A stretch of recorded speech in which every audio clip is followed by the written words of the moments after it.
اشرح لي صدري ويسر لي أمري واحلل عقدة من لساني يفقه قولي سبحانك لا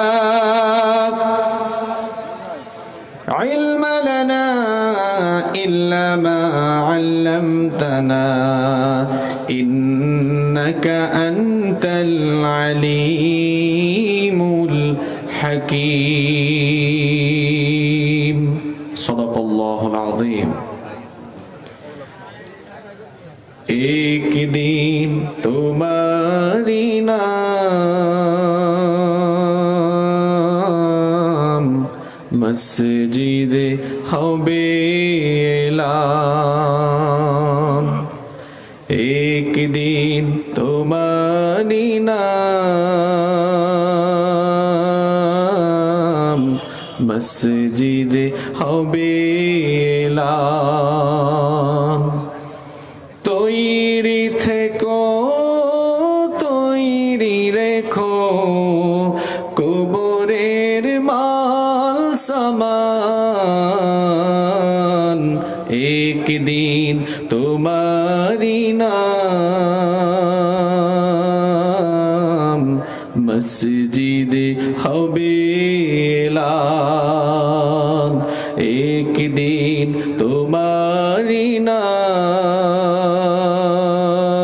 নাম মসজিদে হবে এলান একদিন তোমাকে পরিয়ে কাফন সঙ্গী স্বজন করবে দাফন হঠাৎ চলে যাবে আদরের ধন প্রিয় মা বাবার ভাসিয়ে নয়ন তৈরি থেকো তৈরি রেখো সুন্নতি আমল ঈমান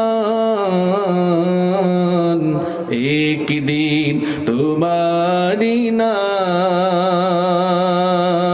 নাম মসজিদে হবে এলান নামে সমন জারি হলে করবে আটক বন্ধ হয়ে যাবে জীবন নাটক বাহাদুরি থাকবে না দেহে যৌবন ফুরিয়ে বসন্ত আসবে শ্রাবণ তৈরি থেকো তৈরি রেখো কোরআনী জীবন বিধান একদিন তোমারি নাম মসজিদে হবে এলান একদিন তোমার হবে বিচার লাভ হবে না দুনিয়ার ক্ষমতার হতে যদি পারো নবীজির আশিক পুল সিরাতে পার হয়ে যাবে ঠিক তৈরি থেকো তৈরি রেখো কোরআনী জীবন বিধান একদিন তোমারি নাম মসজিদে হবে এলান একদিন তোমারি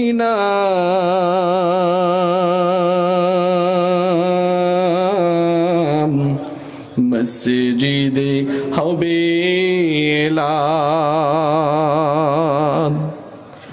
বাংলাদেশের ঐতিহ্যবাহী জেলা নাটোর জেলার চলনবিল ঘেঁষা উপজেলা সিংড়া উপজেলার চৌগ্রাম মিসবাহুল উলুম কওমি হাফিজিয়া এতিমখানা মাদ্রাসার উদ্যোগে আয়োজিত আজকের এই ৬৩তম বার্ষিক ইসলামী জলসা এর মহতারাম শ্রদ্ধাভাজন সভাপতি, বিশিষ্ট শিক্ষানুরাগী, অত্র অঞ্চলের সকলের শ্রদ্ধেয় ব্যক্তিত্ব জনাব মোহাম্মদ গোলাম হোসেন, আতালাল্লাহু আমরাহু ওয়া বারাকাল্লাহু ফি হায়াতিহি। আমরা সবাই পড়ি আমিন। আজকের মাহফিলের সম্মানিত প্রধান অতিথি, অত্র সংসদীয় আসনের মাননীয় সংসদ সদস্য, গণপ্রজাতন্ত্রী বাংলাদেশ সরকারের তথ্য যোগাযোগ ও প্রযুক্তি মন্ত্রণালয়ের মাননীয় প্রতিমন্ত্রী, আপনাদের এলাকার প্রিয় মানুষ, জননেতা অ্যাডভোকেট জুনাইদ আহমেদ পলক এমপি, আমার আগে বক্তব্য রেখেছি বিশিষ্ট কারি, শিল্পী এবং তরুণ বক্তা হাফিজ মাওলানা জুবাইর আহমদ তশরিফ, বক্তব্য রেখেছেন হজরত মাওলানা মোহাম্মদ রুহুল আমিন সিদ্দিকী, বক্তব্য রেখেছেন মাওলানা আহমদ আলী জাফরি হাফিজাহুমুল্লাহ ওয়া রাআহুম। আল্লাহ তাআলা সকলকে হায়াতান তাইয়্যিবাহ, সিহহাতান কুল্লিয়া দান করেন। আমরা সবাই পড়ি আমিন। পোস্টারে উল্লেখিত বরেণ্য সম্মানিত অতিথিবৃন্দ, আজকের অনুষ্ঠানের সম্মানিত অতিথি, বিশিষ্ট ইসলামী চিন্তাবিদ ও শিক্ষাবিদ, অসংখ্য আলেমের উস্তাদ, জামিয়া মাদ্রাসা বগুড়া এর সিনিয়র মুহাদ্দিস আলহাজ মাওলানা আব্দুস সবুর কাসেমি হাফিজাহুল্লাহ ওয়া রাআহ। আল্লাহ তাআলা তার ইজ্জত সম্মান বাড়িয়ে দেন, দ্বীনের খেদমতে আল্লাহ তাআলা ওনাকে আরো দীর্ঘ হায়াত দান করেন বলি আমিন। মঞ্চে বসা আসমানের তারকা সমতুল্য শ্রদ্ধাভাজন ওলামা ইকেরাম, উপস্থিত অত্র এলাকার গণ্যমান্য এবং বিশিষ্ট ব্যক্তিবর্গ, আমার সামনে বসা পিতৃতুল্য সম্মানিত মুরব্বিয়ানে আযম, যুগে যুগে আল্লাহর জমিনে আল্লাহর দ্বীন প্রতিষ্ঠায় যারা অগ্রসেনানীর ভূমিকা পালন করেছেন, আমার কলিজার টুকরা প্রিয় যুবক, তরুণ এবং ছাত্র ভাইয়েরা, পর্দার আড়াল থেকে শ্রবণরতার সম্মানিতা মা এবং বোনেরা, উপস্থিত মিডিয়ার প্রিয় কর্মী এবং সাংবাদিক ভাইয়েরা, প্রশাসন এবং গোয়েন্দা সংস্থার সম্মানিত ভাইয়েরা, প্রাণ প্রিয় চৌগ্রাম, সিংড়া তথা আমার প্রিয় নাটোরবাসী, আপনারা সবাই কেমন আছেন? আমাকেও আপনারা জিজ্ঞেস করেছেন, এজন্য আপনাদেরকে শুকরিয়া এবং কৃতজ্ঞতা জ্ঞাপন করছি। আলহামদুলিল্লাহ, আমিও আল্লাহর রহমতে ভালো আছি। আমাদের সবাইকে সুস্থতার সাথে বাঁচিয়ে রেখে আজকের এই সুন্দর এবং নান্দনিক এই আয়োজনে আমাদেরকে সামিল হওয়ার তৌফিক যিনি দান করেছেন, গলার আওয়াজ বড় করে সবাই বলেন তো তিনি কে? সেই মহান রবের জন্য হৃদয়ের সবটুকু ভালোবাসা, আবেগ, অনুভূতিকে উজাড় করে দিয়ে খুশি মনে প্রাণবন্ত আওয়াজে উচ্চ কণ্ঠে কালিমাতুশ শুকর আদায় করে সকলেই প্রাণবন্ত আওয়াজে পড়ছি আলহামদুলিল্লাহ। প্রিয় উপস্থিতি, রাত অনেক গভীর হয়ে গিয়েছে, এজন্য অপ্রাসঙ্গিক অহেতুক কথাবার্তা বলে আমি আপনাদের কষ্টের কারণ হতে চাই না। আমরা যেন শেষ পর্যন্ত ধৈর্য সহকারে মনোযোগের সাথে হিদায়াতের উদ্দেশ্যে কোরআন সুন্নাহর এই আলোচনাগুলো শ্রবণ করতে পারি। আল্লাহ তাআলা আমাদেরকে সেই তৌফিক দান করেন। সম্মানিত উপস্থিতি, এই পৃথিবী আমাদের জন্য আসল ঠিকানা নয়। আমাদের আগে যারা পৃথিবীতে এসেছেন কেউ থাকতে পারেননি, চলে গিয়েছেন, আমরাও চলে যাব। মৃত্যু আমাদের পিছনে, কবর আমাদের সামনে। এই দুনিয়া আমাদের জন্য এটা একটা মোহ। হঠাৎ করে এই দুনিয়ার জীবনের পরিসমাপ্তি ঘটে যেতে পারে। মৃত্যু হচ্ছে আমাদের জীবনের সবচেয়ে বস্তুনিষ্ঠ, অলঙ্ঘনীয়, অনিবার্য মহাসত্য। It's our final destination. এটা আমাদের চূড়ান্ত গন্তব্য। মৃত্যু থেকে আমরা কেউ রেহাই পাবো না। মৃত্যুর মাধ্যমে আমাদের জীবনের যেভাবে পরিসমাপ্তি ঘটে যাবে, ঠিক তেমনি ভাবে মাথার উপরের বিশাল এই আসমান, পায়ের তলার বিস্তৃত এই জমিন, এই মহাবিশ্ব সবকিছু একদিন লন্ড ভন্ড চূর্ণ বিচূর্ণ মেসাকার হয়ে গিয়ে কেয়ামতের বিভীষিকাময় ঘটনা ঘটবে। এ ব্যাপারে কি আপনাদের কারো কোনো সন্দেহ আছে? কুল্লু মান আলাইহা ফান, সবকিছু ফান হয়ে যাবে, ধ্বংস হয়ে যাবে, ক্ষয় হয়ে যাবে, লয় হয়ে যাবে। ওয়ায়াবকা ওয়াজহু রাব্বিকা যুল জালালি ওয়াল ইকরাম, কেবলমাত্র একজন মহামহিয়ান সত্তা অবশিষ্ট থাকবেন, যিনি থাকবেন, গলার আওয়াজ বড় করে বলেন তিনি কে? কিছুই থাকবে না, সবকিছু একদিন চূর্ণ বিচূর্ণ লন্ড ভন্ড মেসাকার হয়ে গিয়ে কিয়ামতের প্রলয়ঙ্কারী সেই ঘটনা ঘটে যাবে। কিয়ামতের সেই দিনটা হবে বড় মারাত্মক, খুবই সাংঘাতিক। কিয়ামতের দিনটা হবে বড় বিভীষিকাময়। এখন তো সূর্য মানুষের মাথার থেকে 9,30,00,000 মাইল দূরে, 9,30,00,000 মাইল দূরের সেই সূর্য কিয়ামতের দিন আল্লাহর হুকুমে মানুষের মাথা খুবই নিকটবর্তী হয়ে যাবে। সেদিনটার বিভীষিকা এমন হবে, সূর্যের প্রচন্ড তাপে কিয়ামতের ময়দান তামায় পরিণত হয়ে যাবে। গুনাহগারদের মাথার চান্দি ফেটে মগজগুলো উতরাতে থাকবে। আহারে সে কঠিন দৃশ্য কি করে আমি আপনাদেরকে বুঝাই। মহিলারা যখন চুলায় ভাত রান্না করে পানি গরম হয়ে গেলে চালগুলো যেমন করে ফুটতে থাকে, উতরাতে থাকে, ঠিক তেমনি ভাবে পাপিষ্ঠ আর গুনাহগারদের মাথার চান্দিটা ফেটে গিয়ে মগজগুলো উতরে উতরে গলে গলে পড়তে থাকবে। মানুষেরা ঘামের মধ্যে সাঁতার কাটবে, পিপাসার্ত হয়ে মানুষের জিহবাটা বের হয়ে কুকুরের মতো নাভিস্থল পর্যন্ত ঝুলতে থাকবে। এই রকম কঠিন সেই অবস্থা। সেই দিন কোনো বৃক্ষরাজি থাকবে না, কোনো গাছপালা থাকবে না। কিয়ামতের সেই কঠিন দিনে রব্বুল আলামিন দয়া করে, করুণা করে 7 শ্রেণীর মানুষকে তার আরশের ছায়ার নিচে জায়গা দিবেন। কথা বুঝে থাকলে বলেন, কিয়ামতের দিন রব্বুল আলামিন আরশের ছায়ার নিচে জায়গা দিবেন কয় শ্রেণীর মানুষকে? বুখারী, মুসলিম, তিরমিজি, নাসাঈ, ইবনে মাজাহ সহ বিখ্যাত হাদিসের অনেকগুলো গ্রন্থে এই হাদিস বর্ণিত হয়েছে। عن أبي هريرة رضي الله عنه أن النبي صلى الله عليه وسلم قال سيد المحدثين আবু হুরায়রা রাদিয়াল্লাহু আনহু এই হাদিসের বর্ণনাকারী সাহাবী, তিনি বলছেন রাসূল করিম সাল্লাল্লাহু আলাইহি ওয়াসাল্লাম বলেছেন, সাবাতু ইউযিল্লুহুমুল্লাহু ফি যিল্লিহি ইয়াওমা লা যিল্লা ইল্লা যিল্লুহু। 7 শ্রেণীর মানুষকে রব্বুল আলামিন কিয়ামতের দিন তার আরশের ছায়ার নিচে জায়গা দিবেন, যেদিন আল্লাহর আরশের ছায়া ছাড়া আর কোনো ছায়া থাকবে না। এর মধ্যে নাম্বার 1, প্রথম শ্রেণী হলো ইমামুন আদিল, ন্যায়পরায়ণ নেতা, ন্যায়পরায়ণ শাসক, যিনি মানুষের উপরে অবিচার করেন না, বেইনসাফি করেন না, যিনি মানুষের প্রতি ইনসাফ করেন। 2 নম্বর হলো ওয়াশাবুন নাশাআ ফি ইবাদাতিল্লাহ, ওই যুবক যে তার যৌবনকাল আল্লাহর ইবাদতে, আল্লাহর গোলামিতে ব্যয় করেছে।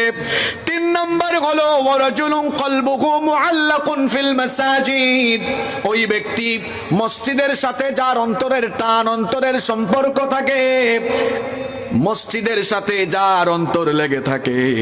4 নম্বর হলো ওয়ারাজুলানি তাহাব্বান ফিল্লাহ ইজতামা আলাইহি ওয়া তাফাররাকানা আলাইহি, ওই ব্যক্তি যে কাউকে ভালোবাসবে আল্লাহর সন্তুষ্টির জন্য, আবার কাউকে ঘৃণাও করবে আল্লাহর সন্তুষ্টির জন্য।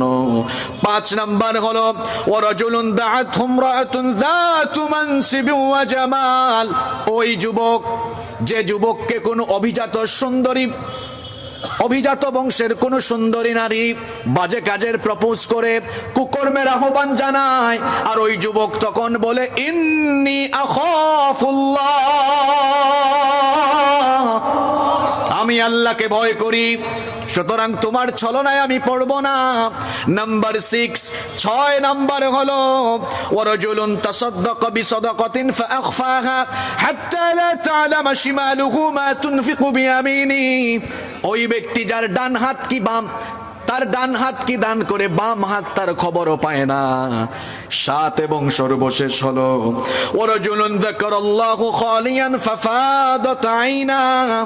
ওই ব্যক্তি যে নীরবে নিভৃতে একাকী হয়ে গেলে আজে বাজে চিন্তা করে না, নীরবে নিভৃতে একাকী তার মোবাইল ফোন হাতে নিয়ে আজে বাজে জিনিস দেখে না, একাকী সে পাপাচারে গুনাহে নিজেকে ভাসিয়ে দেয় না, পাপাচারে অন্যায় অনাচারে নিজেকে ডুবিয়ে দেয় না, বরং একাকী নীরবে নিভৃতে আল্লাহর ভয়ে চোখের পানি ঝরায়। এই 7 শ্রেণীর মানুষকে কিয়ামতের দিন আরশের ছায়ার নিচে যিনি জায়গা দিবেন, গলার আওয়াজ বড় করে বলেন তিনি কে? এই 7 কাতারে আমরা থাকতে চাই কি চাই না? এই 7 শ্রেণীর মধ্যে আমরা থাকতে চাই কি চাই না?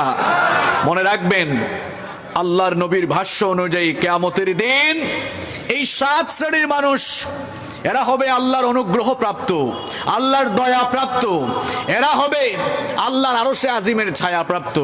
আপনারা আল্লাহর আরশের ছায়ার নিচে জায়গা পেতে চান কি চান না? আরেকটু জোরে বলেন, আমরা আরশের ছায়ার নিচে জায়গা পেতে চাই কি চাই না?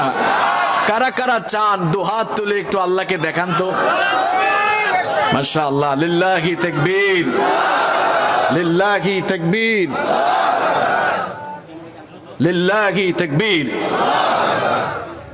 মাশাআল্লাহ, আমাদের আজকের মাহফিলের সম্মানিত প্রধান অতিথি, আপনাদের অত্র আসনের মাননীয় সংসদ সদস্য, আপনাদের সকলের প্রিয় নেতা জননেতা অ্যাডভোকেট জুনাইদ আহমেদ পলক এমপি, মাননীয় মন্ত্রী মহোদয় এসেছেন। আমরা তাকে আজকের এই মাহফিলের পক্ষ থেকে সাধুবাদ জানাচ্ছি, মোবারকবাদ জানাচ্ছি। আহলান ওয়া সাহলান। আপনারা সবাই খুশি না বেজার? আপনারা সবাই খুশি না বেজার? সংসদ সদস্য এবং মিনিস্ট্রিতে কাজ করার পরেও, এত ব্যস্ততার পরে, গুরুত্বপূর্ণ দায়িত্ব থাকার পরেও তিনি আপনাদের টানে এই মাহফিলে এসেছেন। আপনাদের তো খুশি হওয়ার কথা। আপনারা খুশি না বেজার? কম না বেশি? তা আপনারা খুশি, পরিমাণেও বেশি। আওয়াজটা ছোট হলে ভালো হয় না বড় হলে ভালো হয়? আমরা খুশি না বেজার? কম না বেশি? আমরা মাননীয় প্রধান অতিথিকে মোবারকবাদ জানাচ্ছি, ধন্যবাদ জানাচ্ছি যে তিনি আজকের এই মাহফিলে এসে সময় দিয়েছেন। আজকের এই প্রোগ্রামে আসায় আমরা তাকে আন্তরিকভাবে অভিনন্দন এবং মোবারকবাদ জানাচ্ছি। আসসালামু আলাইকুম। ভালো আছেন? আলহামদুলিল্লাহ। আসসালামু আলাইকুম। ভালো সাহেব। আসসালামু আলাইকুম।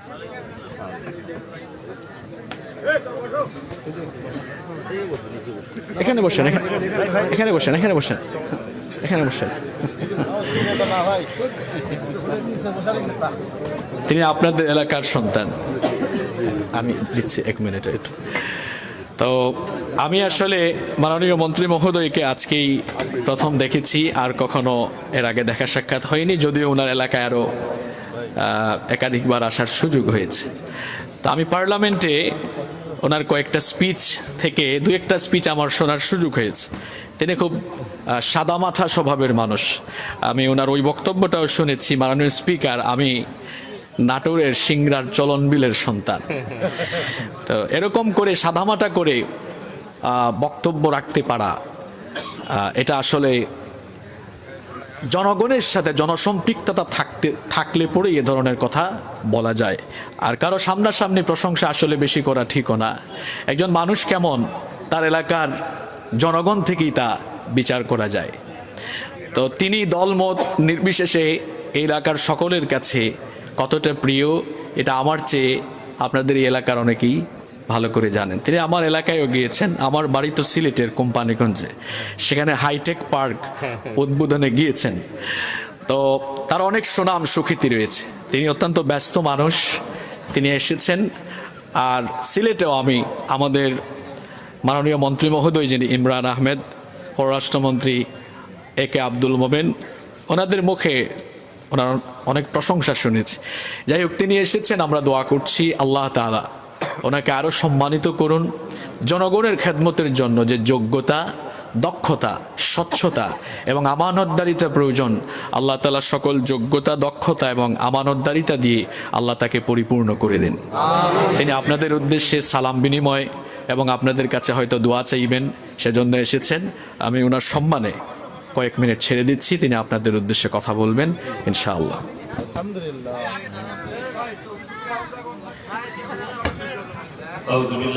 বসে যান, আপনারা সবাই বসে যান।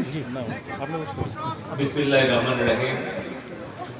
উপস্থিত আজকে চৌগ্রাম মিসবাহুল উলুম কওমি হাফেজিয়া এতিমখানা মাদ্রাসার উদ্যোগে ইসলামী জালসার সম্মানিত সভাপতি, আমার প্রিয় ভাই সাবেক মেম্বার গোলাম হোসেন বর্তমান, এবং মঞ্চে উপস্থিত প্রধান বক্তা, অত্যন্ত সুদর্শন এবং সুবক্তা। আজকে মঞ্চে যাকে পেয়ে, আমাদের এলাকায় যাকে পেয়ে আমরা খুবই আনন্দিত এবং গর্বিত। পুণ্যভূমি সিলেটের সন্তান মাওলানা এম হাসিবুর রহমান, মঞ্চে উপস্থিত বিশেষ অতিথি, আপনাদের প্রিয় সন্তান, আমার শ্রদ্ধেয় বড় ভাই, চৌগ্রাম ইউনিয়ন পরিষদের স্মার্ট চেয়ারম্যান, শিক্ষা উপজেলা আওয়ামী লীগের সহসভাপতি, সাবেক ছাত্রনেতা, সাবেক যুবনেতা জাহিদুল ইসলাম মোলা ভাই, মঞ্চে উপস্থিত ইউনিয়ন আওয়ামী লীগের সভাপতি আলহাজ আলতাফ হোসেন জিন্না ভাই, সাধারণ সম্পাদক আব্দুল বারিক এবং শহীদুল ভাই, মহিদুল ভাই, এবং অত্র এলাকার আমার পিতৃসমতুল্য মুরব্বীগণ, সমবয়সী যুবক ভাইয়েরা, মাদ্রাসার শ্রদ্ধেয় শিক্ষক মহোদয়গণ, স্নেহের ছাত্র এবং দূর থেকে আমার মা বোনেরা যারা আমার কণ্ঠ শুনতে পাচ্ছেন, সবাইকে আমার আন্তরিক সালাম, শুভেচ্ছা।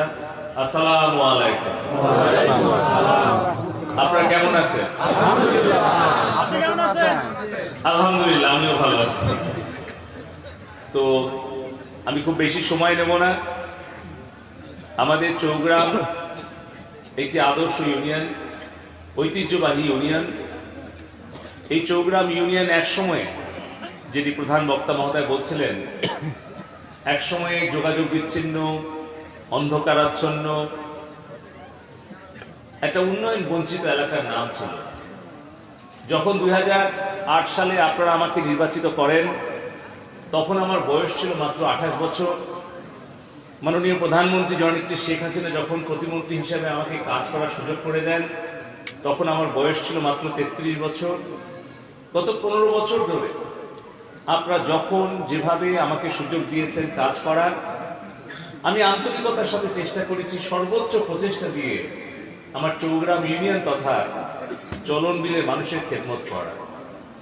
আজকে যেই মাদ্রাসার উদ্যোগে এই মাহফিল হচ্ছে, আপনারা জানেন সেই মাদ্রাসার 15 বছর আগে কোনো কিন্তু শিক্ষা দান করার মতো সেরকম ব্যবস্থা ছিল না। আজকে আমার এলাকার অনেক যারা সামর্থ্যবান ব্যক্তি, তারা সবাই মিলে সাহায্য করেছেন। আমরা মাননীয় প্রধানমন্ত্রী জননেত্রী শেখ হাসিনার পক্ষ থেকে দান অনুদান পেয়েছি। আজকে মাদ্রাসাটি সুন্দরভাবে প্রতিষ্ঠিত হয়েছে। আমার চৌগ্রামে সিংড়ার যে ফায়ার সার্ভিস স্টেশন, সেটিও মাননীয় প্রধানমন্ত্রী উপহার দিয়েছেন। এখন চৌগ্রামের মাটি থেকে সিংড়ার যে কোনো অঞ্চলে যে কোনো দুর্ঘটনা ঘটলে সেখানে কিন্তু আগুন নেভানোর জন্য ফায়ার সার্ভিস সেখানে ছুটে যায়। চৌগ্রামে উপ হাসপাতাল, চৌগ্রাম উচ্চ বিদ্যালয়ের আধুনিক ভবন, চৌগ্রামের প্রতিটি ওয়ার্ডে যাওয়ার পাকা রাস্তা, ঘরে ঘরে বিদ্যুৎ, হাতে হাতে ইন্টারনেট। এই যে আমার সামনে ডজন ডজন ডিজিটাল ক্যামেরা, হয়তো ফেসবুক, ইউটিউবে লাইভও হচ্ছে প্রধান বক্তার বক্তব্য, আমার বক্তব্য, এই সব কিছুই কিন্তু গত 15 বছরে মাননীয় প্রধানমন্ত্রী আমাদেরকে দিয়েছেন। কারণ আপনাদের যে শক্তিশালী আমানত, একটা করে ভোট আপনারা সঠিক দলকে, সঠিক ব্যক্তিকে দিয়েছিলেন বলেই, সঠিক মার্কাকে দিয়েছিলেন বলেই আজকে কিন্তু এই এলাকার উন্নয়নটা আমরা করতে পেরেছি। তাই আপনাদের কাছে অনুরোধ, আমি এই যে আসার সময়ে শুনছিলাম যে বেশ কয়েকটা গুণের কথা প্রধান বক্তা মহোদয় বলছিলেন। আমরা অবশ্যই কোরআন এবং হাদিসের আলোকে আমরা নিজেদেরকে সেইভাবেই গড়ার চেষ্টা করব যাতে আমরা পৃথিবীতে ইহকালে এবং পরকালে আমরা যেন শান্তিতে থাকতে পারি, নিরাপদে থাকতে পারি এবং অপরজনকেও আমরা ভালো রাখতে পারি। আমাদের ইসলাম ধর্ম হচ্ছে শান্তি এবং সাম্যের ধর্ম এবং ইসলামের 5টি স্তম্ভ, যেই 5টি স্তম্ভের ওপরেই ইসলাম ধর্ম সারা বিশ্বের মানব জাতির জন্য একটি জীবন বিধান হিসেবে মহান আল্লাহ পাক আমাদেরকে উপহার দিয়েছেন। কি সেই 5টি স্তম্ভ? নিশ্চয়ই আপনারা জানেন, একবার শুধু আবার আমরা মনে করতে চাই, সেই ঈমান, কালেমা, নামাজ, রোজা, হজ এবং যাকাত। খেয়াল করে দেখেন, যদি এই 5টা স্তম্ভ, 5টার মূল নীতিকে আমরা অনুসরণ করে চলি, তাহলে আমাদের ব্যক্তি জীবন, পরিবার জীবন, সমাজ জীবন, সব জায়গায় কিন্তু আমরা শান্তি প্রতিষ্ঠা করতে পারব। তাই আসুন আমরা আজকে আল্লাহর কাছে দোয়া করি যেন মহান আল্লাহ পাক আমাদের ঈমানের সাথে 5 ওয়াক্ত নামাজি হিসেবে কবুল করেন, আমাদেরকে যেন হজ, যাকাত এবং যে সকল পবিত্র কুরআন শরীফে মহান আল্লাহ পাক আমাদেরকে করার জন্য, মানার জন্য নির্দেশনা দিয়েছেন, সেগুলো যেন আমরা মেনে চলতে পারি এবং কুরআন এবং হাদিসে যেগুলো বারণ করা আছে সেগুলো যেন আমরা বিরত থাকতে পারি। আমি আপনাদের সকলের কাছে আন্তরিকতার সাথে একটা অনুরোধ করতে চাই, এই 15 বছর চলার পথে আমার কথা এবং কাজে যদি কোনো অপরাধ আমি আপনাদের কাছে করে থাকি, আমার কথা বা কাজে যদি আপনারা অন্তরে কষ্ট পেয়ে থাকেন, আমি আপনাদের কাছে আল্লাহর হস্তে ক্ষমা চাই। আপনারা দয়া করে আমাকে মাফ করে দিবেন এবং দোয়া করবেন যেন এই এলাকার মসজিদ, মাদ্রাসা, ধর্মীয় প্রতিষ্ঠানের একজন খাদেম হিসেবে মহান আল্লাহ পাক যেন আমাকে কবুল করেন। আমিন। এলাকার জনগণের আমৃত্যু সেবক হিসেবে কাজ করে যাওয়ার তৌফিক দান করেন। আমিন। পাশাপাশি মাননীয় প্রধানমন্ত্রী জননেত্রী শেখ হাসিনার জন্য দোয়া করবেন, মহান আল্লাহ পাক যেন তাকে সুস্থ দেহে দীর্ঘায়ু দান করেন এবং জনগণের খেদমত করার জন্য আবারও ওনাকে দেশের সেবা করার জন্য তৌফিক দান করেন। এই এলাকার যে অসমাপ্ত কাজগুলো আছে, আপনাদের সন্তান হিসেবে, আপনাদের ভাই হিসেবে মহান আল্লাহ পাক যেন আমার মাধ্যমে সুসমাপ্ত করার তৌফিক দান করেন। আমার এলাকার অনেক দাবি, অনেক চাওয়া আছে। নির্বাচন আচরণবিধির কারণে আমি প্রকাশ্যে কোনো ঘোষণা কিংবা ওয়াদা করতে পারবো না। তবে আগামী 2024 সালের 7ই জানুয়ারি নির্বাচনে আপনাদের ভোট ভালোবাসা নিয়ে আবার যেন নির্বাচিত হয়ে এসে সেই সকল অসমাপ্ত কাজগুলো আমি সুসমাপ্ত করতে পারি এবং যেই দাবিগুলো আপনারা করেছেন, যে প্রয়োজনগুলো আছে, সেগুলো যেন আমি পূরণ করতে পারি, তার জন্য দোয়া চেয়ে আমার কথা শেষ করছি। আসসালামু আলাইকুম। অনেক সময় নিলাম, ধন্যবাদ।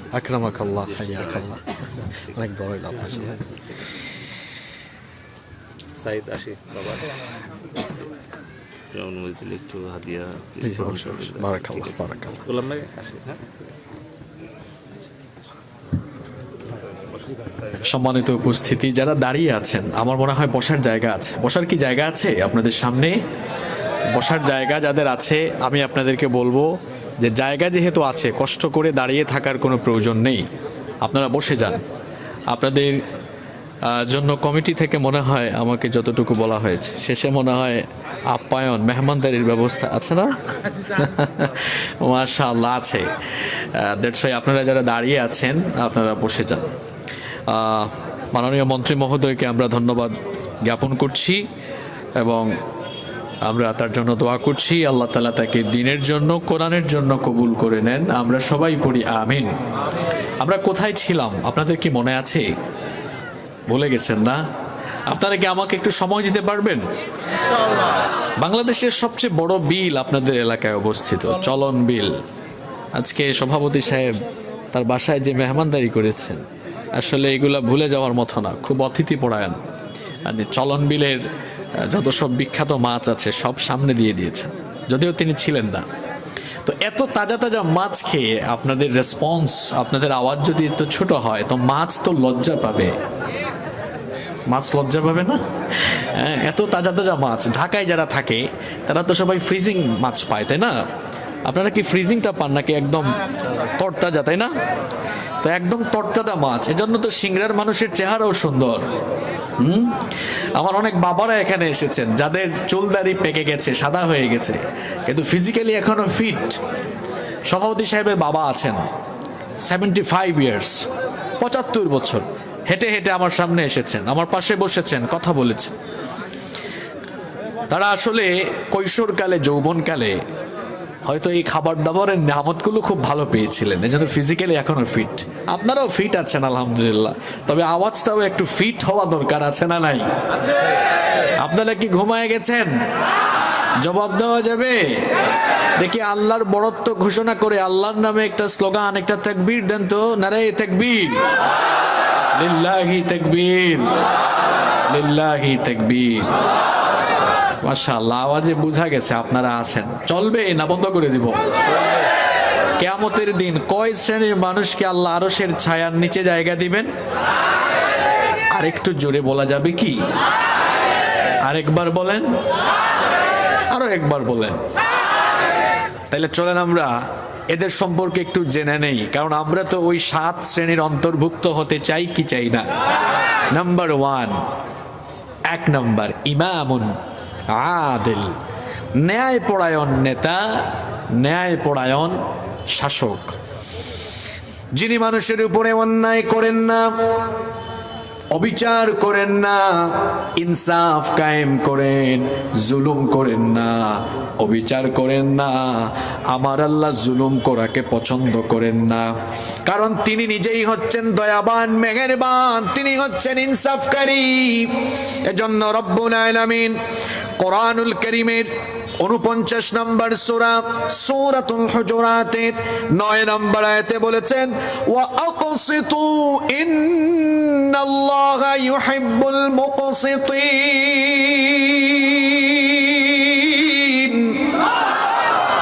আর তোমরা ইনসাফ কায়েম করো, কারণ নিশ্চয়ই ইনসাফকারীকে যিনি পছন্দ করেন। পুরুষোচিত কণ্ঠে জবাব দিয়ে বলেন তিনি কে? আবার রব্বুল আলামিন কোরআনুল কারীমের 16 নম্বর সূরা সূরাতুন নাহলের 90 নম্বর আয়াতে বলছেন, ইন্নাল্লাহা ইয়া'মুরু বিল আদলি ওয়াল ইহসান। নিশ্চয়ই আল্লাহ ন্যায় পরায়ণতা এবং সদাচারের আদেশ দিচ্ছেন। আবার রব্বুল আলামিন কোরআনুল কারীমের 4 নম্বর সূরা সূরাতুন নিসায়ের 58 নম্বর আয়াতে তার হাবিবকে হুকুম দিচ্ছেন, তার হাবিবকে বলছেন, ওয়া ইযা হাকামতুম বাইনান নাসি আন তাহকুমু বিল আদল ইন্নাল্লাহা নি'মা ইয়া'iদুকুম বিহি ইন্নাল্লাহা কানা সামিআম বাসীরা। আল্লাহ তাআলা বলছেন, ও আমার হাবিব, যখন আপনি মানুষের মধ্যে বিচার ফয়সালা করবেন, তখন আপনি ইনসাফ কায়েম করবেন, তখন আপনি মানুষের মধ্যে সুবিচার করবেন। আপনারা দেখেন আল্লাহর হাবিব ইনসাফের ক্ষেত্রে তিনি কতটা ন্যায়পরায়ণ ছিলেন, তিনি কতটা ন্যায়পরায়ণ ছিলেন। আমার একটা ঘটনা মনে পড়লো, ঘটনাটা কি বলবো? আসলে বেশি রাত হয়ে গেলে মানুষের মনোযোগের একটু অভাব থাকে, এটা আমিও বুঝি। আমি নিজেও এত রাতে কথা বলতে অভ্যস্ত নই। 12টার মধ্যে আমি নিজেই সবসময় শেষ করি, কিন্তু আজকে আমার ভাইরা খুব আন্তরিক, তাদের দাবি ছিল দিনী প্রতিষ্ঠানের কারণে আমি তাদের দাবিটা মেনে নিয়েছি। কিন্তু 12টার মধ্যে আমি নিজেই শেষ করে ফেলি এই কারণে, কারণ গভীর রাতে মানুষের মনোযোগ খুব একটা কাজ করে না। আর আরও একটা কারণ হলো, মানুষ যখন লম্বা সময় বসে থাকে তখন এমনিতেই তার কনসেন্ট্রেশন ব্রেক করে। বিজ্ঞান আমাদেরকে কি বলে, একজন মানুষ লাগাতার 45 থেকে 50 মিনিট পর্যন্ত তার কনসেন্ট্রেশন ধরে রাখতে পারে। আমার আগে তো তাশরিফ 2 ঘন্টা আপনাদেরকে গজল শুনিয়েছে, তিলাওয়াত শুনিয়েছে। এর আগেও আপনারা এশার নামাজের পড়ে শুনেছেন, মাগরিবের পড়ে শুনেছেন। শুনতে শুনতে তো আপনারাও ক্লান্ত হয়ে গেছেন, এটা তো আমিও বুঝতে পারছি। আচ্ছা বসেন, মাইক আসলে ঠিকই আছে, ওনাদের যেটা সমস্যা কথা বলেছে এখন এটা এই মুহূর্তে সমাধান করা যাবে না। ওনাদের মাইক্রোফোনটা হলো লিপ টাচ, মানে একদম মানে মাইকের ভিতরে যদি ঢুকা যায় তখন আওয়াজ বাড়ে আর কি। তা আমি আজকে বসেই, আমরা তো ওনারা যেমন মাইকের ব্যবসা করেন, আমরাও আবার মাইকের আওয়াজ শুনলেই বুঝে ফেলি যে মাইকের কোথায় কোথায় ঝামেলা আছে। কারণ আমরা তো প্রতিদিন মাইকের সামনে কথা বলি, বছরের পর বছর কথা বলা হচ্ছে, মিনিমাম তো লাস্ট 7 ইয়ার্স কথা বলছি আলহামদুলিল্লাহ। তা আমি ভাইকে ডেকে এনে, নিশ্চয় আপনারা অনেকে খেয়াল করেছেন, ইশারায় ডেকে এনেছিলাম। আসলে এই মাইকটা হলো লিপ টাচ, কাছে গেলে আওয়াজ বড় হয়। এখন একজন শিল্পী যদি 5 মিনিট গান গায়, সঙ্গীত গায়, তো কাছে গিয়ে বলা সম্ভব, কিন্তু আমরা 1-1.5 ঘন্টা আলোচনা করলে সারাক্ষণ কি কাছে থাকা সম্ভব? এটা তো হার্টের জন্য ক্ষতিকর। আপনারা সিংড়া নাটোরের মানুষ, আপনারা সুশিক্ষিত মানুষ, ভদ্র মানুষ, আশা করছি বিষয়টি বিবেচনায় নিয়ে আপনারাও শান্ত থাকবেন। পারবেন না ইনশাআল্লাহ? আপনারা তো ভদ্র মানুষ, ভালো মানুষ, আপনাদের এই ভদ্রতার বহিঃপ্রকাশ আজকে ঘটবে, পড়ি ইনশাআল্লাহ। এখন এই সমস্যার সমাধান হবে না, ওনাদের কাছে মাইক্রোফোন আর নাই। আমরা পরামর্শ দিচ্ছি আর কি, যে নেক্সট টাইম আপনাদের মাইক ভালো, আওয়াজ তো খুবই ভালো, আপনারা মাহফিলে মাইক্রোফোন দিবেন 3400-3500, যাতে দূর থেকে কথা বললে কথা ক্লিয়ার হয়। এটা আজকে আপনাদের জন্য দোয়া দেওয়া হলো, পরামর্শ দেওয়া হলো, যাতে করে ভবিষ্যতে অন্যান্য মাহফিলে প্রোগ্রামে মানুষ আপনাদের এই অব্যবস্থাপনার কারণে কষ্ট না পান। ঠিক আছে? আজকে তাদের প্রতি আমাদের কোনো বিদ্বেষ নাই, আজকে তাদেরকে দোয়া দিয়ে দিলাম। মানুষের জন্য দোয়া করা ভালো না খারাপ? দোয়া করা ভালো না খারাপ? কেন ভালো, কারণটা কি বলবো? আপনারা আসেন না ঘুমাই গেছেন? আমি আসলে সামনে থেকে আওয়াজ না পাইলে নিজেও কথা বলে মজা পাই না। তো আপনারা একটু কথা বলবেন, তাহলে আমি বুঝবো আপনারা জেগে আছেন। কেন মানুষের জন্য দোয়া করা ভালো সেটা বলি। আপনি যখন কারো জন্য দোয়া করেন, ফেরেশতাও আল্লাহর কাছে তখন দোয়া করে ফরিয়াদ করে বলে, আল্লাহ এই বান্দা যার জন্য দোয়াটা করলো, সেম দোয়াটা আগে আপনি তার জন্য কবুল করেন, তারপরে যার জন্য দোয়া করছে ওর জন্য কবুল করেন। সুবহানাল্লাহ পড়তে ইচ্ছে করে না আপনাদের? আল্লাহর রাসূল ন্যায় পরায়ণ ছিলেন। কতটা ন্যায় পরায়ণ ছিলেন, একটা ঘটনা আমার মনে পড়েছে, আমি কি সেই ঘটনাটা আপনাদেরকে শোনাবো? আল্লাহর হাবিব 10 বছর মদিনার রাষ্ট্র পরিচালনা করেছেন। তিনি কেমন ন্যায়পরায়ণ একজন রাষ্ট্রপ্রধান ছিলেন। বিচার ফয়সালা করতে গিয়ে তিনি কখনো অবিচার করেন নাই, কখনো তিনি জুলুম করেন নাই। একবার আল্লাহর হাবিবের আদালতে মাখজুমিয়া গোত্রের কুরাইশি একজন সম্ভ্রান্ত মহিলা চুরি করে ধরা পড়ল। যে অপরাধে মহিলা গ্রেফতার, অপরাধের নাম হলো, বলেন না, আর একটু জুড়ে বলেন। এখন আল্লাহর হাবিব তিনি বিচার করতেন, মন গড়া নয়, কোরআনের বিধান মতো বিচার করতেন। কোরআনের আইন হলো ওয়াসসারিকু ওয়াসসারিকাতু ফাকতাউ আইদিয়াহুমা। চোর সে পুরুষ বা মহিলা হোক, প্রমাণিত হয়ে গেলে তার হাত কেটে দাও। এখন ওই মহিলা সম্ভ্রান্ত বংশের, নামি দামি বংশের হওয়ার কারণে সাহাবায়ে কেরামের মধ্যে আলোচনা আরম্ভ হয়ে গেল। এত সম্ভ্রান্ত বংশের এই নারীর বিরুদ্ধে যদি নবীজি হাত কাটার অর্ডার দেন, ওই বংশের মান ইজ্জত থাকবে না। সাহাবায়ে কেরাম পরামর্শ করছেন, তাহলে নবীজির কাছে একটু সুপারিশ নিয়ে যাওয়া দরকার, যাতে করে নবীজি রায় দেওয়ার সময় একটু হালকা করে দেন। কে যাবে নবীজির কাছে এই সুপারিশ নিয়ে? কারো কোনো সাহস হয় না।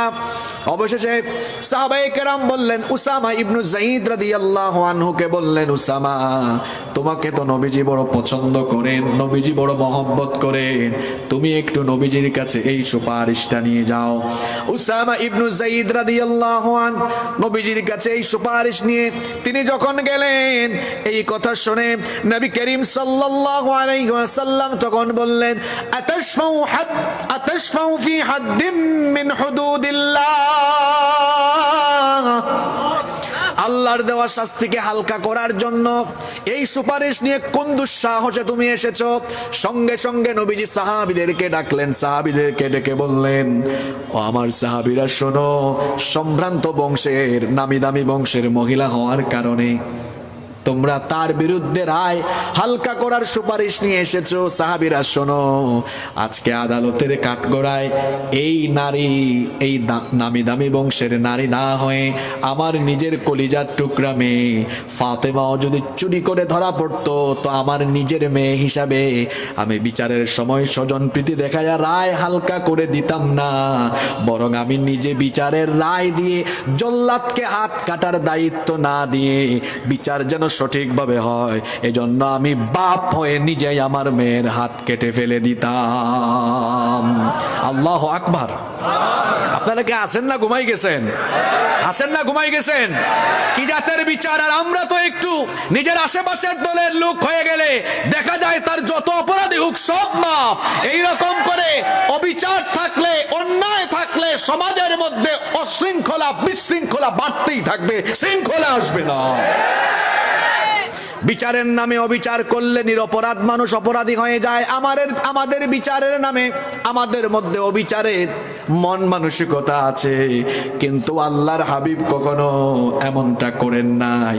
আমরা তো মানুষ, আমরা স্বার্থপর সব সময়। আমার নিজের কথা, নিজের আশপাশের মানুষের কথা আমরা আগে মাথায় আনি।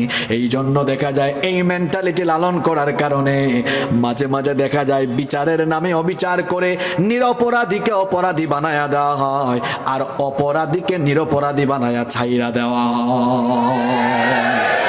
কথা কি বোঝা যায়? রাত 12টার পরে অনেকের হয়তো মাথার উপর দিয়ে যাচ্ছে। এক নাম্বার ইমামুন আদেল, ন্যায় পরায়ণ ব্যক্তি। এখন এই ন্যায় পরায়ণতা শুধু বিচারের ক্ষেত্রে নয়, পরিবারের, সমাজে, যে কোনো প্রতিষ্ঠানে, সব জায়গায় আপনি ইনসাফ কায়েম করবেন। আপনার ছেলে আছে, মেয়ে আছে, লালন পালনে বৈষম্য করবেন না, এটা হলো অবিচার। অনেকে আছে ছেলেকে সম্পদের ভাগ দেয়, মেয়েকে সম্পদের ভাগ দেয় না। অবশ্যই এইরকম মানুষ আমাদের সিংড়ায় নাই। কি বলেন, কমন পড়ে গেছে নাকি? মেয়েকে সম্পদের ভাগ দেয় না, ছেলেকে দেয়। ছেলেকে মাছের মাথা আর মেয়েটাকে মাছের লেজ। এই রকম বৈষম্যপূর্ণ লালন পালন, এটা ইসলাম বলে না, এটা আপনি করেছেন। আল্লাহর হাবিব বলেছেন, ছেলে মেয়ে লালন পালনে যারা বৈষম্য করে, বেইনসাফি করে, ওই পিতা মাতা কিয়ামতের দিন আল্লাহর সামনে জালিমের কাতারে হাজির হবে। খালি ঠিক ঠিক কইয়া চলে গেলে চলবে না, একটা আমল শিখে যান। ছেলে মেয়ে লালন পালনে আমরা কখনো বৈষম্য করব না। তাইলে এক নাম্বার ন্যায় বিচার, ইনসাফ থাকা। এই ইনসাফকারী ব্যক্তিদেরকে কিয়ামতের দিন আরশের ছায়ার নিচে জায়গা দিবেন তিনি কে?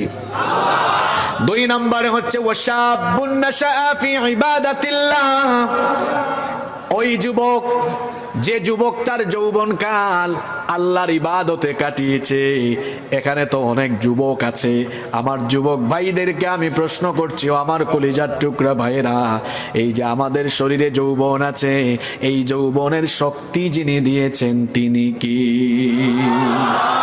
Youth is called the golden season of human life. যৌবনকালকে মানুষের জীবনের স্বর্ণালী সময় বলা হয়। এই যৌবনকাল হচ্ছে মানুষের জীবনের টার্নিং পয়েন্ট। যৌবনকে যারা কাজে লাগায় তাদের ক্যারিয়ার, চরিত্র সবকিছু সুন্দর হয়। যৌবনকালে যারা বিপদগামী হয় এদের ক্যারিয়ার শেষ হয়, এদের চরিত্র শেষ হয়, এদের জীবন নষ্ট হয়ে যায়। এই যৌবনকালে যে মাদকাসক্ত হয়ে যায়, বিপদগামী হয়ে যায়, তার জীবন ধ্বংসের দিকে চলে যায়। এই যৌবনকালে যারা মাদক, গাঁজা, ফ্যান্সিডি লিয়া বা মাদকের দিকে, আজে বাজে কাজের দিকে ধাবিত হয়ে যায়, তার জীবনটা নষ্টের দিকে চলে যায়। এই যৌবনকাল আপনাকে এইরকম অন্যায় পথে, পাপের পথে বিনিয়োগের জন্য আল্লাহ দেন নাই। এই যৌবন আমাকে যিনি দিয়েছেন, সবাই বলেন তিনি কি? যিনি যৌবন দিয়েছেন সেই যৌবন দাতাকে যৌবনটা ওয়াকফা করে দিতে হবে। যৌবন বয়সে আজান হলে নামাজে যায় না, কয় আমার বলে যে আমি বুড়া হই, চুল দাড়ি পাকুক, হাতে লাঠি নেই, লাঠি ভরে দিয়ে যখন হাঁটবো, বুড়া যখন হব তখন আমি নামাজে যাব। কিন্তু আপনি যে বুড়া হবেন এর কি কোনো নিশ্চয়তা আছে নাকি? পৃথিবীতে আসার জন্য সিরিয়াল মেনটেন হয়, কিন্তু পৃথিবী থেকে যাওয়ার জন্য সিরিয়াল মেনটেন হয় না। দেখা যায় আসার সময় দাদা বাবা ছেলে নাতি বুদি কি সুন্দর সিরিয়াল মেনটেন হয়। মাঝে মাঝে সিংড়ায় আপনারা দেখবেন বাবা জীবিত, বাবার কাঁধে ছেলের লাশ, এই রকম চিত্র আছে না নাই? দাদা কিংবা নানা জীবিত, দাদা বা নানার কাঁধে নাতি নাতনির লাশ। তার মানে বোঝা গেল আমার আপনার যৌবন নিমিষেই ফুটুস শেষ হয়ে যেতে পারে। ফজরের আজান হয়, আমার যুবক ভাইটা নামাজে আসে না, আজানের শব্দে তার ঘুম ভাঙে না, 8টা 9টা পর্যন্ত ঘুমায়া থাকে। আহারে কপাল পোড়া, ফজরের সময় যে নামাজ কাজা করে ঘুমালো, জোহরের আগে আমার আপনার জানাজা রেডি হওয়ার সম্ভাবনা আছে না নাই? কেমন করে ঘুমাও তুমি, কেমন করে ঘুমাও তুমি ফজর করে কাজা, এমনও তো হতে পারে জুহরে জানাজা। কি বলেন, হতে পারে কি পারে না? আমার জাতীয় কবি বড় চমৎকার করে বলেছেন, ঘুমাইয়া কাজা করেছ ফজর, তখনও জাগনি যখন জোহর, হেলায় খেলায় কেটেছে আসর, মাগরিবের ওই শুনিয়া যান, এখনো জামাতে হওরে শামিল, এখনো এর সাথে আছে স্থান, বাজিছে দামামা বাদ্রে আমামা, শির উঁচু করি মুসলমান, দাওয়াত এসেছে নয়া জামানার, ভাঙা কেল্লা আয়ুরে নিশান। জাতীয় কবির প্রত্যেকটা কথা যেন আমার আপনার বাস্তব জীবনের সাথে মিলে গিয়েছে। আমার দেশে ওয়াজ মাহফিলে মানুষ বেশি না মসজিদের জামাতে মানুষ বেশি? কথা কন না কেন? এটা ভালো লক্ষণ, সুলক্ষণ না কুলক্ষণ? রাত 1টা পর্যন্ত ওয়াজের প্যান্ডেলে মানুষ ভরা, কিন্তু সেই একই এলাকায় ফজরের নামাজের সময় মসজিদ আর্তনাদ করে মুসল্লির অভাবে, এক কাতার মুসল্লি হয় না। এটা হলো আমাদের চারিত্রিক অধপতনের নমুনা। আমরা রাত 1টা পর্যন্ত ওয়াজ শুনি, কিন্তু ফজরের নামাজ আদায় করি না।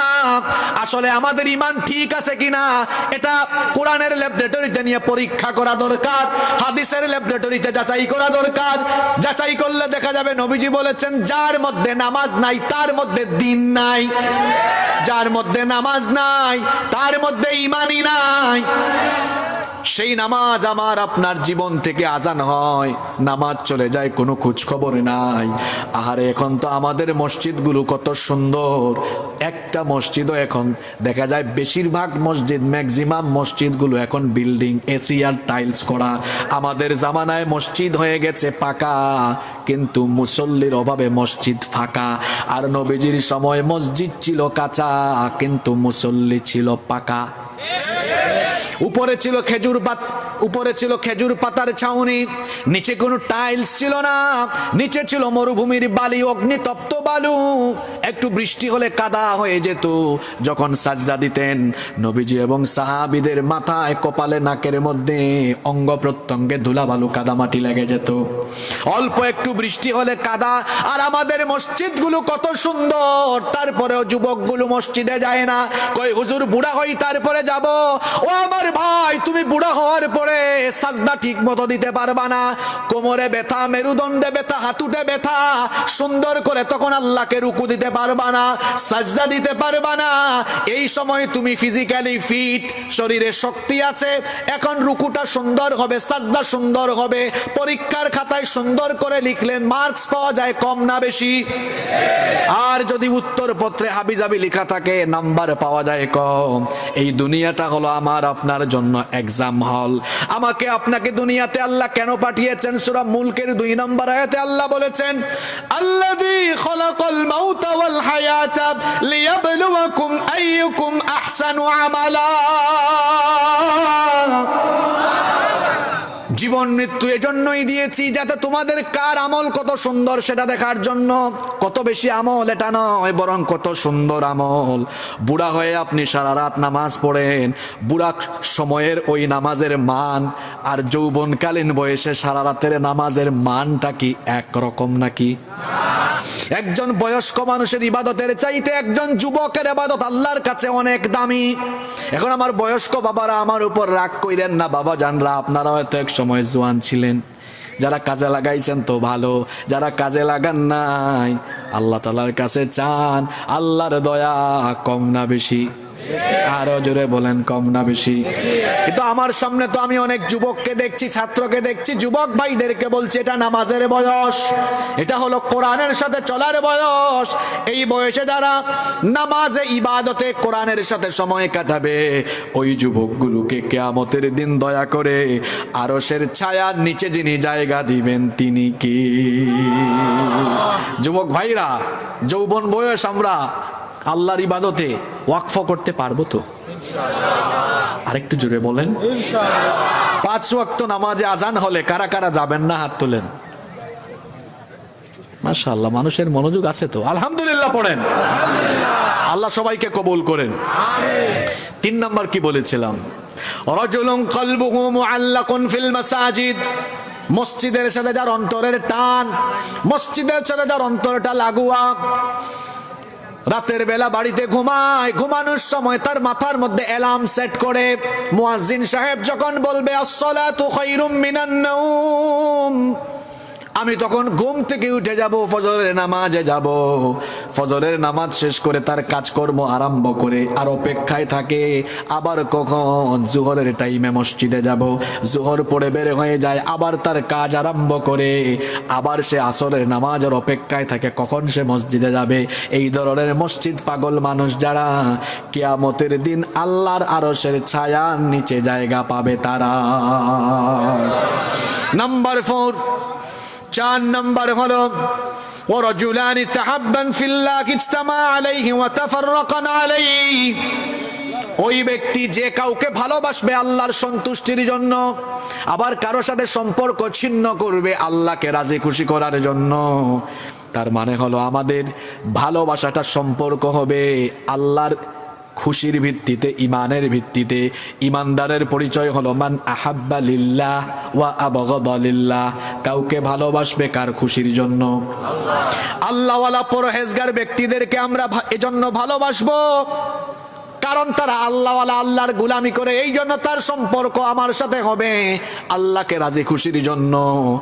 আবার একজন খারাপ মানুষ, অসৎ মানুষ, দিন বিরোধী, কোরআন বিরোধী, ইসলাম বিরোধী, একটা পাপী তাপি লোক, তার সাথে আমার কোনো দহরম মহরম থাকবে না, তার সাথে আমার সম্পর্ক ছিন্ন আমি করব কার খুশির জন্য? আল্লাহর খুশির জন্য। আল্লাহর হাবিব বলেছেন এরকম যারা করবে ফাকাদ ইস্তাকমালাল ঈমান, এদের ঈমানটাই হলো পরিপূর্ণ। তাহলে এই হাদিস থেকে আপনি কি বুঝলেন? একজন মানুষ যতই ভালো থাকুক না কেন, মেন্টালিটি যদি হয় দিন বিরোধী, আলেম ওলামা বিরোধী, ইসলাম বিরোধী, তার সাথে মুসলমানের কোনো সম্পর্ক থাকবে? আমি কাউকে ভালোবাসবো আমার মাবুদের খুশির জন্য, কারো সাথে আমার সম্পর্ক ছিন্ন হবে, কাট হয়ে যাবে আল্লাহর রাজি খুশির জন্য। তাহলে এভাবে করে আল্লাহর রাজি খুশির জন্য, আল্লাহর সন্তুষ্টির জন্য যারা কাউকে ভালোবাসবে, আবার আল্লাহর রাজি খুশির জন্য অসৎ ব্যক্তির সাথে সম্পর্ক ছিন্ন করবে যেই ব্যক্তি, তাকেও আরশের ছায়ার নিচে যিনি জায়গা দিবেন তিনি কি? এজন্য আজে বাজে মানুষের সাথে চলবেন না। ওই যে একটা কথা আছে, সৎ সঙ্গে স্বর্গবাস, অসৎ সঙ্গে সর্বনাশ। এজন্য ভালো মানুষের সাথে থাকবেন। স্কুল কলেজে যে ছেলেরা এখানে পড়াশোনা করে, ইউনিভার্সিটিতে পড়ে, তাদেরকে বলবো যে ছেলেটা সিগারেট খায়, গাঁজা খায়, বেনামাজি, যে ছেলেটা মেয়েদের ওড়না ধরে টানাটানি করে, তার সাথে তোমার কোনো সম্পর্ক থাকবে না। নবীজি বলেছেন মুমিনকে তোমার বন্ধু বানাও। একটা নামাজি ছেলে যদি আপনার বন্ধু হয়, সে বলবে দোস্ত চলো নামাজে যাই, একদিন গেলেন না পরের দিনও বলবে দোস্ত চলো নামাজে যাই, পরের দিনও গেলেন না পরের দিন বলবে দোস্ত তুমি আমার কলিজার বন্ধু, আমি তোমারে থইয়া একা জান্নাতে যাব না, তোমাকে সহ জান্নাতে নিতে চাই, চলো আমার সাথে নামাজে। দেখবেন যদি বন্ধু ভালো হয় আপনাকে ভালো কাজের উপদেশ দিবে, সুন্দর পথে চলার জন্য আপনাকে তাকিদ দিবে, সব সময় ভালো ভালো পরামর্শ দিবে। এই জন্য বন্ধু নির্বাচনেও সতর্ক থাকতে হবে, সাবধান থাকতে হবে, কারণ সৎসঙ্গে স্বর্গবাস, অসৎসঙ্গে। তাহলে আমার বন্ধু হবে মুমিন যেই ব্যক্তি আল্লাহর ইবাদতে, আল্লাহর প্রেমে, রাসূলের প্রেমে যে মাতোয়ারা, তার সাথেই আমার সম্পর্ক থাকবে। আর আমরা সব জায়গায় অনুসরণ করব আমাদের নবীজিকে, কারণ আমরা তাকে সবচেয়ে বেশি ভালোবাসি। আমরা নবীজিকে ভালোবাসি কম না বেশি? রাসূল আমার ভালোবাসা, রাসূল আমার আলো আশা, রাসূল আমার প্রেম বিরহের মূল আলোচনা, রাসূল আমার কাজে কর্মে অনুপ্রেরণা। আল্লাহু আকবার। এজন্য সেই নবীজিকে আমরা হৃদয়ে ধারণ করি, লালন করি। হৃদয়ে মুহাম্মদ, চেতনায় মুহাম্মদ, জীবনে মুহাম্মদ, মরণে মুহাম্মদ, হৃদয়ে মুহাম্মদ। কত ব্যথা কত জ্বালা সয়েছ যে তুমি, তোমারই খুনে লাল তায়েফের ভূমি। কত ব্যথা কত জ্বালা সয়েছ যে তুমি, তোমারই খুনে লাল তায়েফের ভূমি। হে আল্লাহ দয়া করো এ তায়েফবাসী, ওরা চিনে নিত আমি যে মুহাম্মদ, হৃদয়ে মুহাম্মদ সাল্লাল্লাহু আলাইহি ওয়াসাল্লাম। যুবক ভাইয়েরা, আমাদের মডেল, আমাদের আদর্শ হবেন মুহাম্মাদুর রাসূলুল্লাহ সাল্লাল্লাহু। আপনাদের কষ্ট হচ্ছে তাই না? আমি বেশি সময় নেব না, সংক্ষেপে বলছি। নাম্বার 5, 5 নম্বর হলো ওই যুবক, আবারও যুবকদের ওয়াজ চলে এসেছে। যুবক ভাইরা শুনেন, রাজুলুন দাআতুম রাআতুন যাতু মানসিবিন ওয়া জামাল। ওই যুবক যাকে কোনো অভিজাত বংশের সুন্দরী নারী কোনো বাজে কাজের জন্য প্রপোজ করে, বাজে কাজের প্রস্তাব দেয়, আর ওই যুবক তখন বলে ইন্নী আখাফুল্লাহ, আমি আল্লাহকে ভয় করি।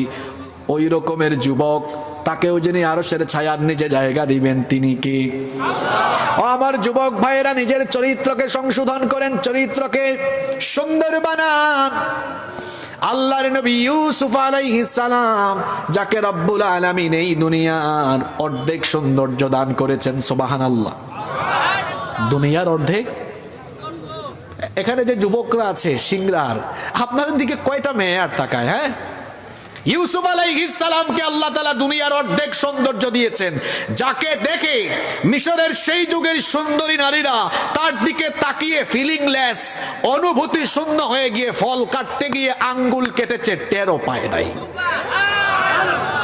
কি মনে করেন সৌন্দর্য কম না বেশি? যেই ঘরে লালিত পালিত হয়েছেন সেই ঘরের সুন্দরী নারী জুলাইখা প্রত্যেক দিন ইউসুফ নবীকে তার চোখের সামনে দেখতে দেখতে পাগল পাড়া। একদিন তিনি তার দাসীর মাধ্যমে একেবারে নির্জনে তার বেডরুমে খাস কামরায় ইউসুফ আলাইহিস সালামকে আহ্বান করলেন। 7টা দরজা ছিল, সবগুলো দরজা লক করে দিলেন, তালা লাগিয়ে দিলেন। তারপরে ইউসুফ আলাইহিস সালামকে বললেন, দেখো এখানে শুধু তুমি আর আমি, আর কেউ নাই। আমি যে প্রপোজ তোমাকে করলাম এটা অ্যাকসেপ্ট করে নাও। ইউসুফ আলাইহিস সালাম তখন কি বললেন? ইউসুফ আলাইহিস সালাম তখন বললেন, মাআদাল্লাহ, তুমি আমাকে যে প্রস্তাব দিয়েছো, আমি আল্লাহকে ভয় করে তোমার সেই প্রস্তাবকে রিজেক্ট করে দিলাম।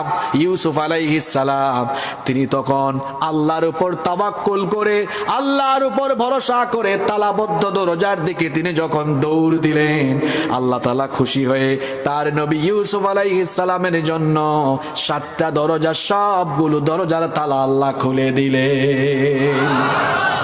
শুধু সুবহানাল্লাহ পড়লে চলবে না, নিজেকে সেরকম বানাতে হবে। পারবেন তো? রাস্তাঘাটে হাঁটার সময় মেয়েদেরকে দেখলে ভিক্ষুকের মতো, এতিমের মতো তাকায়া থেকো না।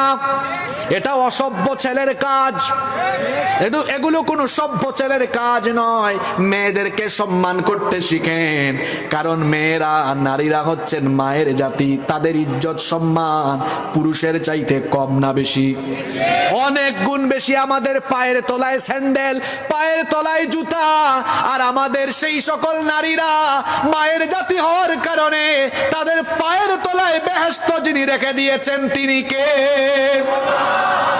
সুতরাং যুবক ভাইয়েরা, রাস্তাঘাটে চলার সময় মেয়েদেরকে ডিস্টার্ব করবেন না। নিজের চক্ষুটাকে নারীদের দিকে না দিয়ে আপনি আপনার চক্ষুটাকে নিচের দিকে দিয়ে দিবেন। কার ভয়ে? আল্লাহ তাআলা কোরআনে কারিমে বলেছেন, কুল্লিল মুমিনিনা ইয়াগুদ্দু মিন আবসারিহিম। ও নবী, মুমিন পুরুষদেরকে বলেন তারা যেন তাদের চক্ষুকে পরনারী থেকে নিম্নগামী করে রাখে। রাস্তাঘাটে মেয়েরা হাঁটলে মেয়েদের দিকে তাকায়া থাকবেন না।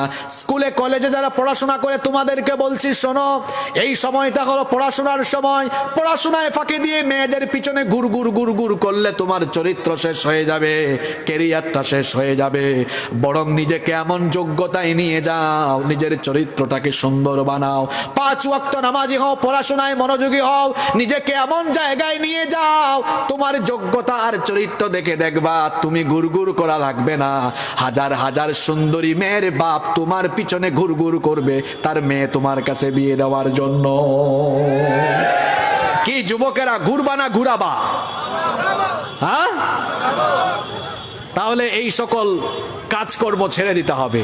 নিজেকে চরিত্রবান এবং নিজেকে আদর্শবান বানানোর জন্য কাজ করতে হবে। পারবো তো আমরা ইনশাআল্লাহ? জোরে পড়ি ইনশাআল্লাহ। 6 নম্বর হলো ওয়ারাজুলুন তাসাদদাকা বিসাদাকাতিন ফাআখফাহা হাত্তা লা তা'লামা শিমালুহু মা তুনফিকু বিয়ামিনিহি। ওই ব্যক্তি যার ডান হাত কি দান করে বাম হাত খবরও পায় না। প্রকাশ্যে দান করা এটা কোনো খারাপ বিষয় না। প্রকাশ্যে যদি কেউ দান করে আর মনের মধ্যে যদি এই নিয়ত থাকে আমি আল্লাহকে রাজি খুশি করার জন্য দিয়েছি, মানুষও একটু উৎসাহিত হোক এই জন্য দিয়েছি, তো কোনো অসুবিধা নাই। কিন্তু মনে যদি এইটা থাকে যে আমি দান করলাম, আমাকে একটু জিন্দাবাদ জিন্দাবাদ দিক, মারহাবা মারহাবা বলুক, আর আমার প্রশংসা চলুক, তো আমার মনের খবর আপনি জানেন না, আপনার মনের খবর আমি জানি না, কিন্তু সকলের মনের খবর যিনি জানেন তিনি কি? এইরকম লোক দেখানো কাজ করলে সেই কাজ কিন্তু কবুল হবে না। হোক না সেটা দান সদকা, হোক না সেটা নামাজ বা যে কোনো ইবাদত। লোক দেখানো কাজ হলো রিয়া, আর যে ইবাদতের মধ্যে রিয়া ঢুকে যায়, লৌকিকতা ঢুকে যায়, ওই ইবাদত আল্লাহ কবুল করেন না। বরং ইবাদতের ভেতরে থাকতে হয় তাকওয়া, থাকতে হয় পরহেজগারিতা, থাকতে হয় ইখলাস। ইখলাস থাকলে, তাকওয়া থাকলে, পরহেজগারিতা থাকলে ওই ইবাদত যিনি কবুল করেন, জোরে বলেন তিনি কি? প্রকাশ্য সদকার চাইতে গোপন সদকা অনেক দামি। আল্লাহর অনেক বান্দা বান্দিরা আছে, তাদেরকে বলাও লাগে না, বিভিন্ন এলাকায় ঘুরে অভাবী অসহায় মানুষকে সহযোগিতা করে, যেখানেই তার সহযোগিতা দরকার সহযোগিতার হাত বাড়িয়ে দেয়। আল্লাহর হাবিব বলেছেন, এই রকম গোপনে গোপনে আল্লাহকে সন্তুষ্ট করার জন্য যারা দান সদকা করে তাদেরকেও কিয়ামতের দিন আরশের ছায়ার নিচে যিনি জায়গা দিবেন তিনি কি? নাম্বার 7, 7 এবং সর্বশেষ হলো ওয়ারাজুলুন যাকারাল্লাহু খালিয়ান ফাফাদাত আইনা। ওই ব্যক্তি, যে ব্যক্তি নীরবে নিভৃতে একাকী হয়ে গেলে আজে বাজে চিন্তা করে না, বরং আল্লাহর ভয়ে, জাহান্নামের ভয়ে তার চক্ষু থেকে পানি বের হয়ে যায়।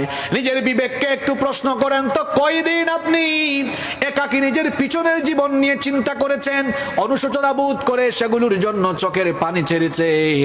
আত্মসমালোচনা কয়দিন করেছেন? আজকে নিজের বিবেককে প্রশ্ন করেন। একটু চক্ষু বন্ধ করলে নিজের পিছনের জীবন নিয়ে চিন্তা করলে দেখবেন অনেক বড় বড় গুনাহ আপনার আছে। এই গুনাহের জন্য কি আল্লাহর জাহান্নামের ভয়ে একটু কলিজাটা থরথর করে কাঁপে না? একটু কি আল্লাহর ভয় অন্তরে জাগ্রত হয় না? এই যে আমাদের শরীরে কাপড় চোপড় আছে, ময়লা লেগে গেলে, দাগ লেগে গেলে সেগুলো আমরা ধৌত করি সাবান দিয়ে, ডিটারজেন্ট দিয়ে। আমাদের জীবনে যে গুনাহের দাগ আছে, এই গুনাহের দাগগুলো দূর করার জন্য চোখের পানি ছাড়তে হবে। চোখের পানি অনেক দামি। চোখের পানি যদি অনুশোচনার সাথে ফেলতে পারেন, 2টা ফুটা আল্লাহ বড় পছন্দ করেন। একটা ফুটা হলো কতরাতু দামিন তুহরাকুহু ফি সাবিলিল্লাহ, আল্লাহর রাস্তায় যারা আল্লাহর দ্বীনের জন্য রক্ত দেয়, ওই রক্ত আল্লাহর কাছে বড় পছন্দনীয়। আরেকটা হলো কতরাতুম মিন দুমুইন ফি খাশিয়াতিল্লাহ, আল্লাহর ভয়ে, আল্লাহর জাহান্নামের আযাবের ভয়ে যার চোখের ভেতর থেকে পানির ফুঁটা বের হয়, ওই চোখের পানিও আল্লাহ পছন্দ করেন। একাকী নীরবে নিভৃতে, বিশেষ করে রাতের বেলা একাকী নীরবে নিভৃতে আপনি একটু আল্লাহকে স্মরণ করবেন। জাহান্নামের ভয়ে, আল্লাহর আযাবের ভয়ে চোখের পানি ছাড়বেন। চোখের পানির এত দাম, সারা দুনিয়ার সাগর মহাসাগরের পানি দিয়ে জাহান্নামের আগুন নিভানো যাবে না। কিন্তু যদি আপনার চক্ষু থেকে অনুশোচনার সাথে 2 ফোঁটা পানি ফেলতে পারেন, এই 2 ফোঁটা চোখের পানি জাহান্নামের আগুনকে চিরদিনের জন্য নিভায়া দিবে।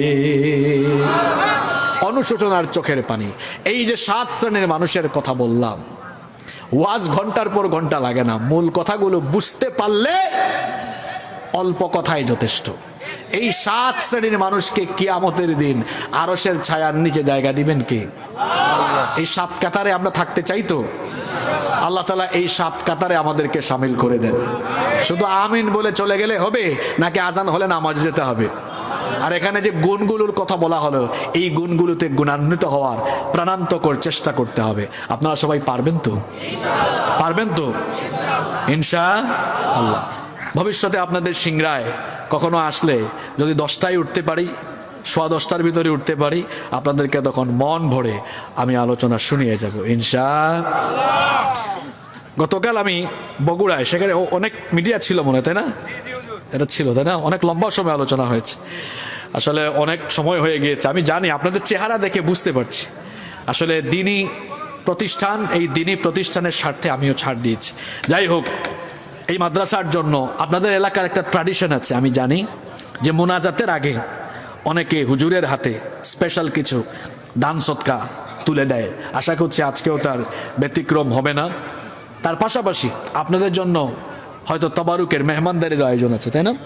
আপনারা যারা বসে আছেন, আপনারা একটু নামাজে যেরকম বসেন ওই রকম একটু বসে যান, লাইন ধরে আর কি।